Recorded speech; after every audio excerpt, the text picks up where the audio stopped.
जय हिंद दोस्तों, नमस्कार सभी भाइयों को। साथियों, लोन रिकवरी वालों से हो चुके हो परेशान। लोन रिकवरी वाले डेली घर आ रहे हैं, फोन पे गाली गलौज कर रहे हैं, घर आके बदतमीजी कर रहे हैं। जब आप घर पे नहीं होते, आपकी फैमिली से जाके लोन के बारे में बात करते हैं, आपके नेबर्स को लोन के बारे में बताते हैं, आपकी सामाजिक प्रतिष्ठा खराब कर रहे हैं। तो ऐसे में इनका क्या करा जाए, ये बहुत सारे हमारे भाइयों के सवाल रहते हैं। आज मैं आप लोगों को बताने वाला हूं कि इनकी होम विजिट पे 100% ताला कैसे लगाया जाए, इनके कॉल्स कैसे रोके जाए, और अगर आपको इन्होंने कॉल पे बदतमीजी करी है, होम विजिट पे बदतमीजी करी है, आपकी सामाजिक प्रतिष्ठा खराब करी है, या फिर ऐसी कोई दिक्कत दी है, तो इन पे कंपनसेशन तक कैसे ली जाए और इन पे 100% ताला कैसे लगाया जाए। आज इसी के बारे में बात करेंगे, इसी के बारे में आप लोगों को समझाएंगे। ठीक है, तो साथियों, वीडियो शुरू करने से पहले मैं आप सबका हर्ष कुमार आपके अपने चैनल लोन डिस्टोर में आपका स्वागत करता हूं। साथियों, लोन संबंधित कोई भी प्रॉब्लम है, कोई लोन रिकवरी वाला परेशान कर रहा हो, कॉल ज्यादा आ रही है, विजिट ज्यादा हो रही है, कॉल फॉरवर्डिंग की सेवा लेना चाहते हो, विजिट रुकवाना चाहते हो, या फिर किसी भी प्रकार का कोई लीगल नोटिस आया है, ऊपर नंबर आ रहा है, व्हाट्सएप पर हमें मैसेज कर सकते हो, व्हाट्सएप के माध्यम से हमारी टीम से जुड़ सकते हो। ठीक है, अब आ जाते हैं मेन पॉइंट पे। तो साथियों, आप सभी को पता होगा, जो जो अभी नए डिफॉल्टर्स हैं, जिनको नहीं पता तो मैं उनको बता देना चाहता हूं। आरबीआई ने सभी रिकवरी वालों के लिए मैंडेटरी कर रखा है कि उन्हें कम से कम डीआरए, मतलब डेट रिकवरी एजेंट की जो हमारी पॉलिसी रहती है, उसके तहत 100 घंटे की ट्रेनिंग लेनी होती है। अब ये 100 घंटे की ट्रेनिंग में उन्हें क्या बताया जाता है? 100 घंटे की ट्रेनिंग में उन्हें सिखाया जाता है कि किस प्रकार वो कस्टमर से बात करें, किस प्रकार वो कस्टमर की प्रॉब्लम को समझे, किस प्रकार वो कस्टमर से अपडेट ले सकते हैं, और किस प्रकार उन्हें अपनी मतलब कस्टमर की जो सामाजिक प्रतिष्ठा है, उसकी मान्यता रखनी है। बट ये लोग वो ट्रेनिंग 100 घंटे की तो दूर की बात है, 1 घंटे की भी ट्रेनिंग नहीं करते हैं। होता क्या है कि कोई रिकवरी वाला, इनके जानने वाला लगा होता है रिकवरी एजेंसी में, और वही अपने 2-4 बंदे और लगवा देता है, जो कि 10वीं फेल होते हैं, जिन्हें कहीं और नौकरी मिल ले रही होती है। समझे? तो ऐसे में जब इनके पास कोई डीआरए का लाइसेंस नहीं होता और डीआरए का कोई सर्टिफिकेट नहीं होता, तो इन्हें रिकवरी एजेंसी जॉब पे रखती क्यों है? मैं फिर बताता हूँ। ये लोग हायर एंड फायर बेसिस पे लगे होते हैं। किसी एक बंदे के पास, मतलब या तो एजेंसी का ओनर हो गया या कोई टीएल वगैरह हो गया, उसके पास डीआरए का सर्टिफिकेट होगा। ठीक है, अब उसके डीआरए का सर्टिफिकेट पे ये सारे लोग काम कर रहे हैं एक तरीके से, समझ रहे हो? इनको ऑफिशियली रखा ही नहीं गया है। समझे?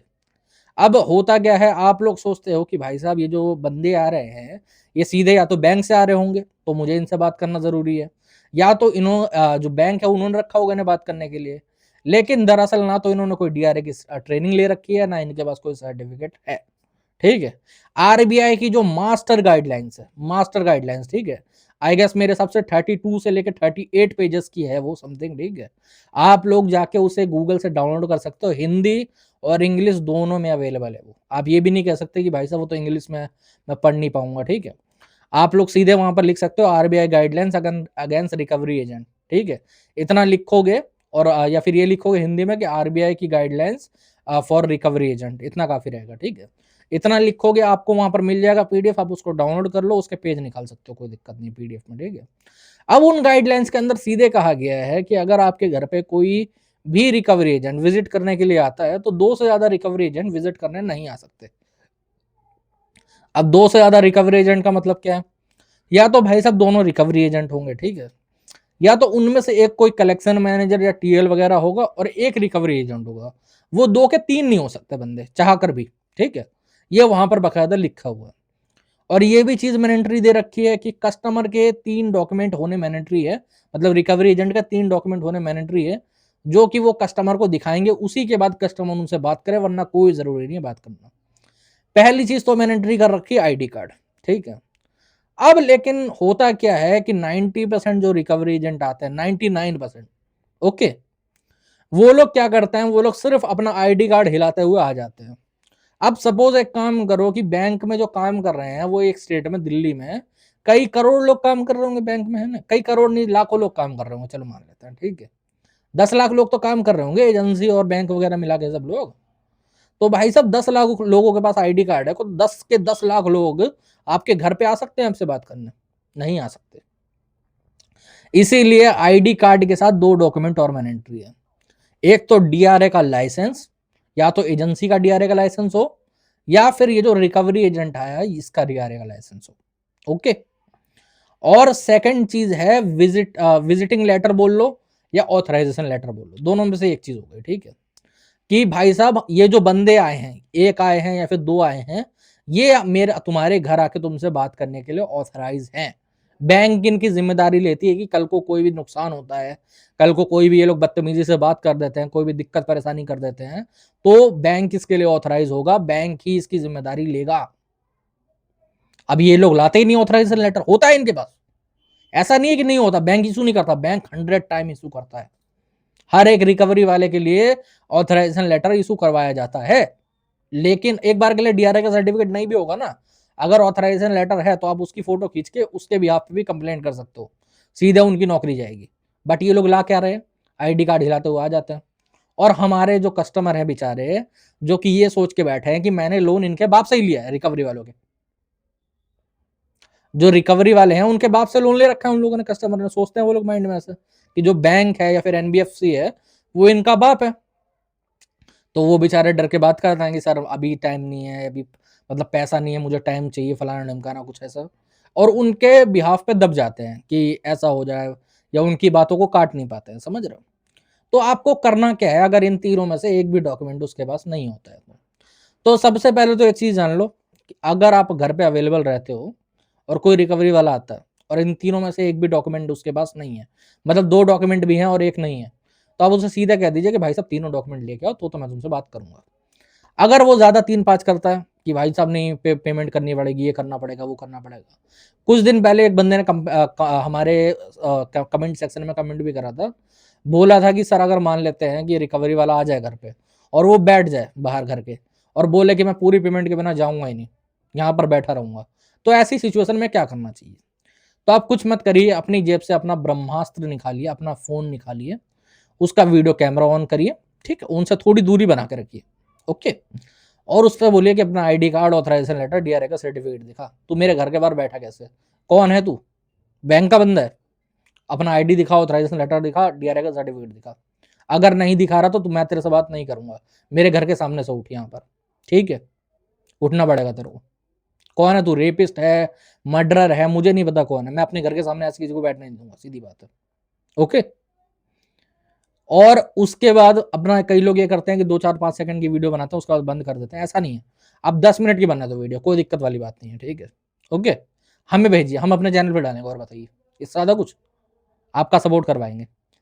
अब इतना बड़ा जब वीडियो बनेगा तो सबसे बड़ी बात तो ये है कि पहले तो वीडियो पे वो बकवास कर नहीं सकता। अगर उसने कोई बकवास कर भी दी वीडियो पे तो भाई साहब फिर तो उसकी नौकरी 100% गई। ओके, तरीका मैं भी आपको बता दूंगा कैसे करना रहेगा वो, ठीक है।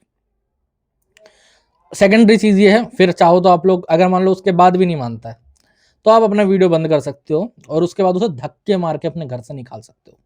अगर ऐसा नहीं जान रहा, 2-4 लोग हैं, तो आप कुछ मत करिए, 112 नंबर डायल कर दीजिए, या अपनी फैमिली में कोई लेडीज हो ना तो उनसे 112 नंबर डायल करवाइए, पुलिस आएगी उससे पहले लोग भाग जाएंगे, कोई दिक्कत वाली बात नहीं। और बताइए, ठीक है। अब इनकी कंप्लेंट करके कैसे विजिट रोकी जाती है, कई भाई लोग बोलते हैं सर ऐसा कोई तरीका नहीं है कि विजिट होने से पहले ही उसको रोक दिया जाए, या फिर अगर विजिट हो रही हो तो तुरंत के तुरंत उसको रोक दिया जाए। तो हाँ, तरीका है। आरबीआई ने खुद का ओम्बुड्समैन बना रखा है, आरबीआई का खुद का ओम्बुड्समैन है, आरबीआई उसके अंदर कंप्लेंट्स वगैरह लेता है, ठीक है।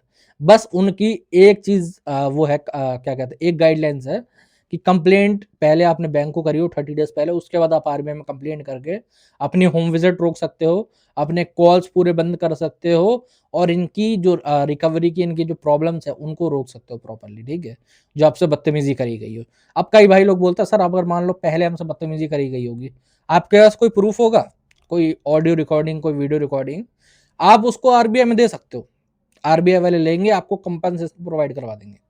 10 से लेके 35,000 के बीच में कंपनसेशन वहां पर दी जाती है, ठीक है। जो सबसे हाईएस्ट मिलती है वो 35-45 तक मिलती है, वो भी आपको कैश नहीं मिलेगा, मतलब आपके लोन अमाउंट होगा तो उसमें से कट जाएगा, ठीक है। आप कई लोग बोलते हैं, सोचते हैं कैश मिल जाएगा एकदम, तो उतना नहीं मिलेगा, मतलब आपके लोन अमाउंट में से कट जाएगा वो अमाउंट, ठीक है। तो कोई दिक्कत प्रॉब्लम वाली बात नहीं है, क्योंकि सबसे ऊपर आरबीआई है, आरबीआई में कंप्लेंट करने के बाद रिकवरी वालों को बकायदा नौकरी से तक निकाल दिया जाता है। मैं फिर कहता हूँ कि ये लोग हायर एंड फायर बेसिस पे होते हैं, इसलिए आपको डरने घबराने की जरूरत नहीं, प्रॉब्लम लेने की जरूरत नहीं है। बस आपको आरबीआई में कंप्लेंट करना प्रॉपर्ली सही तरीके से आना चाहिए। कई लोग आरबीआई में मेल करते हैं, मेल नहीं करना होता। आरबीआई का खुद का पोर्टल है, वहां पर जाके कंप्लेंट आपको करनी होती है, समझ रहे हैं। वहां पर कंप्लेंट करेंगे, उसके बाद आपको आरबीआई से ही मेल आएगा, वहां पर आपसे एविडेंस वगैरह मांगे जाएंगे, ठीक है। कई लोग बोलते हैं सर कंप्लेंट करने के लिए एविडेंस होने चाहिए, मेरे पास अभी एविडेंस है नहीं। आप कंप्लेंट ऐसे भी कर सकते हो बिना एविडेंस के, ठीक है, कोई दिक्कत वाली बात नहीं है। बाद में आप एविडेंस इकट्ठा कर लो, सारे जोड़ लो, जब आपको मेल आएगा, ठीक है, आरबीआई के थ्रू, तब वहां पर आप एविडेंस प्रोवाइड कर देना उनको, ठीक है। एविडेंस प्रोवाइड करोगे, आरबीआई बकायदा रिकवरी को रुकवा देगा और आपको कंपनसेशन भी प्रोवाइड करवा देगा, तो कोई दिक्कत वाली बात नहीं है, ठीक है। आपको बकायदा मुआवजा भी मिल जाएगा वहां से। ओके, तो डरे घबराए ना, प्रॉब्लम ना ले। अगर अभी भी कोई दिक्कत परेशानी लगती है आपको, तो ऊपर नंबर आ रहा है, व्हाट्सएप पर मैसेज कर सकते हैं, व्हाट्सएप के माध्यम से हमसे जुड़ सकते हैं, ठीक है। तो साथियों, आज के वीडियो में इतना ही। जय हिंद।